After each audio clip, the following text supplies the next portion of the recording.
सोचिए अगर आपके सामने गहरा समंदर हो, पीछे एक जालिम बादशाह का लश्कर खड़ा हो, औरतें बच्चों को सीने से लगाए रो रही हों, उसी लम्हे कोई रास्ता नजर न आए, तब हजरत मूसा अलैहिस्सलाम ने आसमान की तरफ देखा और यकीन से फरमाया, हरगिज नहीं, मेरा रब मेरे साथ है। और फिर समंदर ने वो मंजर देखा जिसे क़यामत तक इंसान याद रखेगा।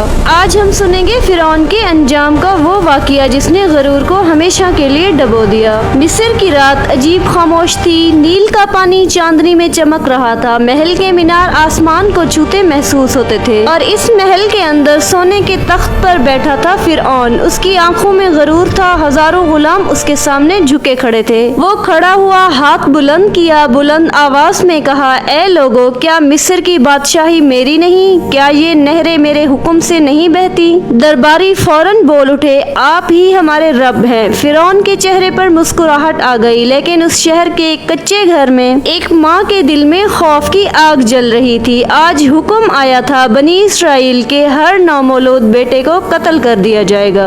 दरवाजे पर सिपाहियों के कदमों की चाप सुनाई देती तो औरतें कांप जाती। इसी खौफ के आलम में एक बच्चा पैदा हुआ। माँ ने उसे सीने से लगाया, आंखों से आंसू बह रहे थे। अचानक दिल में एक आवाज आई, इसे दरिया में डाल दो, हम उसे वापस तुम्हारी तरफ लौटा देंगे। ये अल्लाह की तरफ से इल्हाम था। माँ के हाथ कांप रहे थे, लेकिन ईमान खौफ से बड़ा था।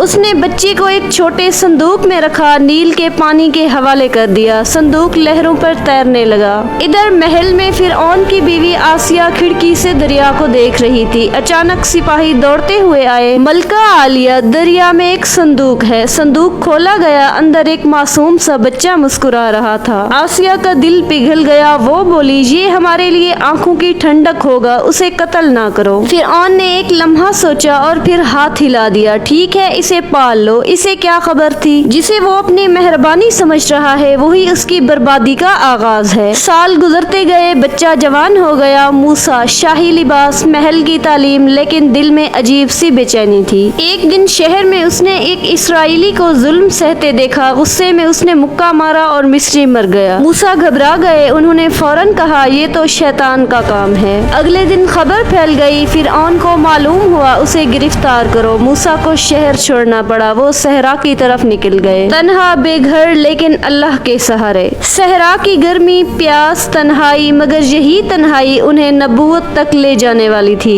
कोहे तूर के करीब एक रात आग की रोशनी दिखाई दी। मूसा आग की तरफ बढ़े। अचानक आवाज आई, ए मूसा, मैं तुम्हारा रब हूँ। जमीन कांप उठी। मूसा को नबूवत अता हुई। हुक्म मिला, फिरौन के पास जाओ, वो सरकश हो चुका है। मूसा अलैहिस्सलाम का दिल धड़कने लगा। जिस शख्स के महल में वो पले बढ़े, अब उसी के सामने हक की आवाज उठानी थी। सुबह का वक्त था। मिस्र के शाही महल में सिपाही कतारों में खड़े थे। दरबारी सर झुकाए मौजूद थे। सुनहरी तख्त पर बैठा था फिरौन। दरवाजा खुला। मूसा अलैहिस्सलाम और हारून अंदर दाखिल हुए। महल में सरगोशियां होने लगी। फिरौन ने तंजिया मुस्कुराहट के साथ कहा, ओहो, तुम तो वापस ही आ गए। क्या तुम वही नहीं जो हमारे घर में पले बढ़े? मूसा अलैहिस्सलाम ने पूरे वकार से जवाब दिया, मैं रब्बुल आलमीन का रसूल हूँ। बनी इसराइल को मेरे साथ भेज दो और एक अल्लाह की इबादत करो। ये अल्फाज सुनकर दरबार में सन्नाटा छा गया। फिरौन का चेहरा सुर्ख हो गया। वो बोला,